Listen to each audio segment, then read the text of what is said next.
Perfecta, gracias Anita. Bueno, con la exposición de José Llano estamos llegando al final del seminario, no solamente al final de esta jornada, pero antes de que nos vayamos con toda esta cantidad de información, yo diría bastante impresionante. No sé qué piensan los que nos están viendo y qué piensan los que están aquí en la sala y los que han estado los 3 días, pero creo que se ha reunido una cantidad de puntos de vista contemporáneos, sumamente contemporáneos y complejos. Es decir, se habrán dado cuenta, sobre todo lo de los primeros años, aquí están los de primeros años, ¿no? De que el discurso que se está manejando en la arquitectura contemporánea no tiene solamente que ver con hacer casas o edificios, y sobre todo el tema de diseñar pensando en problemas contingentes como el cambio climático y la sostenibilidad es un tema que ya no es un asunto de modas, es un asunto de deberes, es un asunto que tenemos que hacer de aquí en adelante. No quiero caer en frases de perogrullo, pero sí quiero hacer una suerte de anillo para cerrar lo que han sido estos 3 días, y siendo por supuesto absolutamente grueso en mis comentarios en relación a la complejidad que han demostrado todos los ponentes, a quienes por supuesto agradezco. Voy a colgarme un pelín de lo que ha dicho Pepe. Yo creo que el tema de la práctica crítica, no solamente en el sentido que él lo ha expuesto, ese es un punto de vista. La idea de la práctica crítica se enlaza mucho con ideas que nosotros, en esta escuela en particular, estamos explorando desde que se inició en los años 90 del siglo XX. En aquella época le llamábamos el hacerse nuevas preguntas, ¿no? El no estar siempre en el discurso dominante. Luego eso lo podríamos traducir a temas como no estar con el pensamiento único. Pepe hizo bastantes alusiones a esa idea de pensamiento único versus el pensamiento emergente, ¿no? En nuestro país hemos tenido una serie de fenómenos sociales que hacen eco de lo que estamos hablando ahora, y por supuesto nosotros como profesionales, aquí me disculparán si tenemos en línea a alguien que no sea arquitecto, pero voy a hablar a partir de los arquitectos para poder llegar al tema general. Tenemos que entender no solo nuestro quehacer, sino el quehacer como lo planteó en su momento Juan Herreros el primer día. No estamos solos, estamos en un esquema que no es piramidal, sino más bien es casi horizontal y un poco asimétrico. Es decir, pero las asimetrías ya no van hacia el arquitecto. Aquí me estoy un poco poniendo también en la tesitura de José, ¿no? Él habla de esta ecología que ya no es asimétrica hacia nosotros, o sea, ¿cierto? No, pero en este caso, hablando desde nuestra disciplina, y ahí quiero hacer la relación con lo que siempre dice eh, la distinción que se hace entre disciplina y profesión. Lo vengo diciendo hace mucho rato, lo hemos conversado con nuestros colegas aquí, también nada nuevo, digamos, pero esa disyunción, por decirlo de alguna manera, tenemos que hacernos cargo de ella. No se trata de repetir siempre lo mismo y ser buenos profesionales, sino que también estar con la cabeza conectada con la disciplina, y eso implica discutir temas como estos con la complejidad de lo que estamos hablando aquí. Si se dieron cuenta, hemos tenido ponencias que han hablado de los cambios de paradigma como una cosa que ya viene hace un tiempo ya, pero que no termina de cuajar porque el paradigma tampoco es una cosa fija. Por lo menos hoy en día estamos en tiempos líquidos hace mucho tiempo, ya desde los 2000, en la década de 2000-2010, y eso significa que la cosa se va cambiando, ¿no? Permanentemente tenemos que estar en una permanente revisión. Cuando ya creemos que encontramos lo que debemos hacer, algo cambia y tenemos que adaptarnos, ¿no? Entonces, creo que es importante entender esa reflexión científica técnica en el diseño o en los puntos de vista con los que vamos a enfocar nuestra disciplina, ¿no? Eh, Pedro Pedraza probablemente debe estar ahí, si es que está, tiene que estar pensando que es un tema que hemos discutido más de alguna vez y que nos gustaría hacer quizá en algún momento una sesión solamente de conversación de esa dicotomía.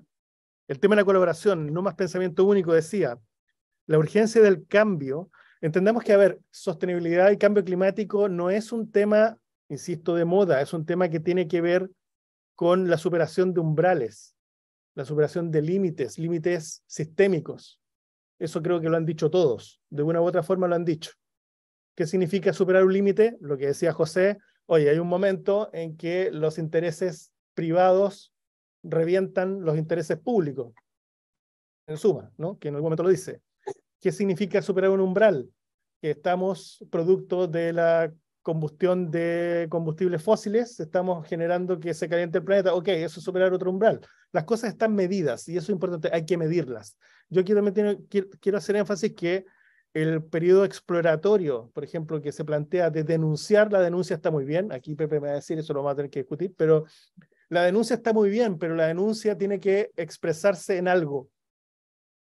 ¿Qué quiero decir? Uno llega, obtiene el imaginario, el mapa, llámenlo como quieran, la expresión estético-territorial, lo que quieran, pero una vez que lo tienen, ¿qué se hace con eso? Se construye, pero ¿se construye qué? Y ahí viene un tema que ya pasa al ámbito donde nosotros como arquitectos pasamos a estar en un ámbito con otros profesionales, con otras disciplinas, para poder conversar y ver cómo eso se mide y cómo se construye. O sea, declamar que las cosas están mal está muy bien, pero luego de eso, ¿qué hacemos? ¿Sí? Hay que hacerse cargo, en otras palabras. No solamente decir lo que está mal. Una vez que lo dijiste, ok, ¿cómo nos hacemos cargo? En términos prácticos y objetivos.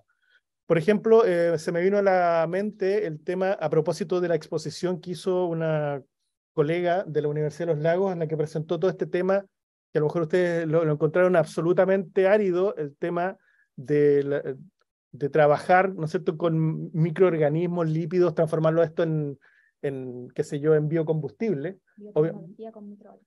Biotecnología con microalgas, pero eso es precisamente lo que estamos hablando, no vamos a hacer lo que ellos. Quiero decir que la bajada, por llamarlo así, disculpen lo vulgar del término, tiene que ver con entender un proceso científico medible, reproducible y que en realidad ayuda a avanzar en el proceso. Se me viene a la mente Kate Orff, creo que la menciono casi siempre en el último tiempo. Kate Orff es paisajista, ni siquiera es arquitecta. No, con el ni siquiera me refiero a que está sobre nosotros porque ve cosas a nivel territorial, ¿no? Ella desarrolló en Nueva York ¿cómo le llaman? La Oyster Culture, o Oyster Texture, parece que llaman, que en el fondo trabaja con con ostras, trabaja todo un sistema para recuperar los bordes destruidos de Nueva York, de los antiguos docks, de los frentes, de lo que era el frente industrial para los barcos, ¿no? Pero hace una bajada que tiene mucho que ver con temas que hemos visto acá, pero es proyectual y es un parque. Entonces, bueno, yo estoy amarrando cosas y aquí los distintos expositores han hablado de muchas de esas cosas ya. Yo estoy tratando de cerrar el anillo, como digo, de vincularlas todas, porque probablemente muchos digan, pero si aquí se habló de todo, pero todo tiene que ver. Entonces yo creo que es un tema demasiado complejo, demasiado importante y que por supuesto no va a parar acá. Nosotros tenemos en este momento, esta es la primera fase del proyecto Colab con las universidades que nos acompañan en esto. Entonces, creo yo que ha sido un puntapié inicial muy importante. Ahora nos toca compilar el libro, Dios mío, de cómo vamos a hacer esto, en el sentido de que vamos a tener que nuevamente nosotros tener una sesión curatorial, por llamarlo así, para poder encauzar de manera mucho más clara lo que les estoy tratando de esbozar ahora. Entonces, cosa que quede claro, digamos, que el lector, ustedes mismos después cuando tengan este libro puedan entender qué es todo lo que se habló con una línea argumental clara. La participación del comité científico. Por supuesto. Eso iba al final. Aquí tengo un pequeño apunte para los agradecimientos, ¿no? El comité científico del COLAB nos tiene que ayudar ahí. Tenemos representantes de todas las universidades, de la Universidad Católica de Ecuador, de la Politécnica de Madrid y de la Universidad Diego Portales y por supuesto de la Universidad de los Lagos. Entonces, creo que hemos logrado en estos 3 días que nuestros expositores y expositoras nos han permitido vislumbrar en realidad lo contemporáneo en este tema. Ya les dije al principio de hoy que este eje tuvo que cambiar totalmente porque claramente no era la respuesta el tema solamente de los dispositivos, sino que había un tema con el hacer, con el tema de cómo eran las nuevas prácticas, por decirlo así, que tenían que ver con lo político, lo has visto, Pepe lo dejó clarito, ¿no? Y con lo legislativo, qué sé yo, con la urbanística, que no es lo mismo que el urbanismo, que lo mencionó en algún momento Agustín Hernández, que todavía está por aquí conectado, Bueno, lo que les quiero decir es que ahora bien interesante, ahí apareció Agustín cuando lo nombré. Hola, Gus. Desapareció. Ya, pero vamos, que tenemos entre manos un tema complejo, multicapa, y que por supuesto no tiene nada que ver con asumir una moda. Es una cosa permanente que va a estar en el tiempo, nos va a acompañar un buen tiempo, por lo menos hasta que empecemos a tener las primeras soluciones. Y ese es el tema. Es un tema abierto y en construcción. Así que nada, quiero agradecer para cerrar, por supuesto, a los miembros del comité científico que nos han apoyado directamente, tanto como partícipes de lo que va a ser el libro, luego como apoyando, ¿no es cierto?, la organización de esto. Al equipo organizador que está aquí presente, a quienes les quiero dar un aplauso, por favor, aplaudámoslo porque yo no me incluyo.